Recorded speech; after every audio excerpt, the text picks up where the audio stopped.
Hello, everyone. Welcome back for another lunchtime lesson. Today's lesson is on loneliness. We're going to talk about it because the holidays are coming up, and many of us can have seasons of loneliness for a variety of reasons. So let's get into today healthy ways to deal with those seasons of loneliness. If you are new here, my name is Nicole, and I welcome you to the channel. Here we talk about things that have gone wrong with relationships, but more importantly, we talk about how to move forward, how to heal and become whole and the best versions of ourselves. So if you are new, welcome. If you are returning, thank you. Welcome back. I hope this channel is blessing you. I wanted to get into this topic today because I'm very aware that people feel loneliness for a variety of reasons during this time of year. I know a lot of our seniors, if they are widows or widowers, they are missing their partners, their lifetime partners if they've lost a person due to death. Many of them their children don't live nearby. You may be an empty nester. You may have lost people because they're just broken relationships in the family, people not talking. You could be isolated by self-choice.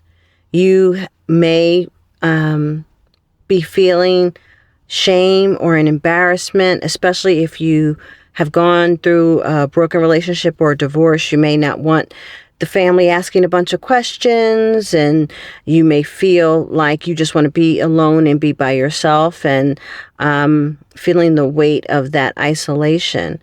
Or even sometimes God takes us through a season where we have to walk a path alone. We have to go through a particular journey and time where He is really trying to speak to us and trying to get us to grow and trying to take us from point A to point B. And it's a season that we have to walk alone.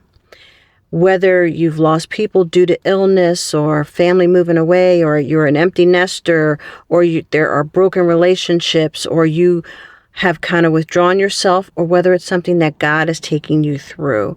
The important thing to know is that you're really not alone. I know it feels that way. And sometimes those feelings can be almost paralyzing and get you into a very dark place, but you really are not alone. So let's talk quickly about 3 practical tips that you can do that will definitely make you feel better. And then I'll leave you with God's word. So what are some of the things that you can do if you find yourself starting to slip into that place where it's not just the occasional blues or down feeling, but you're kind of staying in a place where you're not feeling the best and you're lonely? I would encourage you first to acknowledge that. That is my first tip, to be okay with being honest with yourself about how you're feeling, to allow yourself to sit with those feelings for a period of time. During that period of time, journal about how you feel. Just get it out on paper. That helps so much, just to get it from inside of here and just get it out on paper. Talk to God about how you're honestly feeling. Whether you have to cry it out, talk to Him about it, write about it. These are all very, very helpful. But I would suggest that you give yourself a definitive period of time that you're going to allow yourself to kind of be in that space where you're allowing yourself to feel those feelings. Whether it's a day or 2, no more than 3. And then I suggest you move on to going into the next step and tip, which is praise. Praising God. Worship music is so healing. Getting into a place where you are worshiping God, that you are finding something in your life to be thankful for, Those things can be so healing. And even when you are, at work, if you can put on upbeat music, encouraging music, and in your quiet time, you can go into full praise and worship, you will be surprised at how much that lifts your spirit. So that is my second tip, to be very purposeful about your praise. And then tip number 3 is to serve.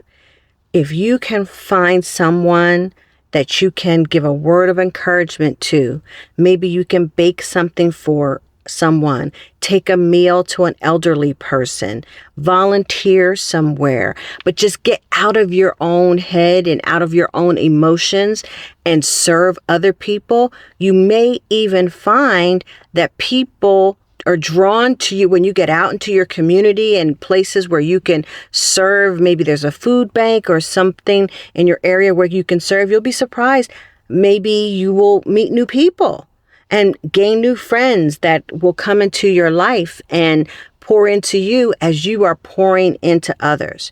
So get out and serve. And if you can't physically get out of your house, you can send cards of encouragement to people you know, especially the elderly this time of year, especially people who have lost their spouse this time of year. Just dropping a note, hey, I'm thinking about you, wanted you to know that I love you. Those things can make you feel so much better and on the receiving end. There are also projects, if you crochet or knit or do anything like that, there are so many places that are accepting hats and blankets, for people in need. But find a way to serve. You will see that takes your mind off of you and gets you out of the pity party, the woe is me, and you will feel so much better. So those are my very, very practical tips, things that you can start today to move you from that dark place, that place of sadness, that place of loneliness, to a place of praise and a place of serving others. And I want to leave you with Psalm 139, because this is your proof that you are not alone. Never alone. So I'm going to get my phone so I can read it to you. And so Psalm 139 says, "O Lord, you have examined my heart and you know everything about me." So he knows exactly how you're feeling. You know when I sit down or stand up. You know my thoughts even when I'm far away. So you're far away in your thoughts, but he knows exactly what you're thinking and how you're feeling. You see me when I travel and when I rest at home. You know everything I do. You know what I am going to say even before I say it, Lord. You go before me and you follow after me. So he's ahead of you and your situation, and he's coming behind you to reassure you. You place your hand of blessing on my head. Such knowledge is too wonderful for me, too great for me to understand. I can never escape your spirit. I can never get away from your presence. If I go up to the heaven, you are there. If I go down to the grave, you are there.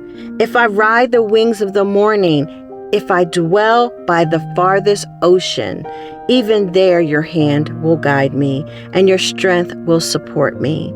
I could ask the darkness to hide me, and the light around me to become night.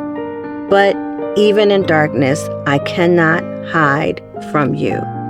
So take that as your proof that you are not alone. If you are away in your thoughts and your mind is just racing, he knows your thoughts. He knows what you're going to say before you say it. If you're on the farthest ocean, he's there. If you're in that dark place, he's there. But when you come out in the morning into the light, he's also there. So you're not alone. Don't let the heaviness of loneliness get to you. This holiday season or any season, make sure you allow yourself to feel it, but then move on to praise, and then move on to serve, and I guarantee you'll feel better. All right, guys, that is your lunchtime lesson. Be blessed by the best, and if you need prayer, drop it in the comments. Until next time, bye, y'all.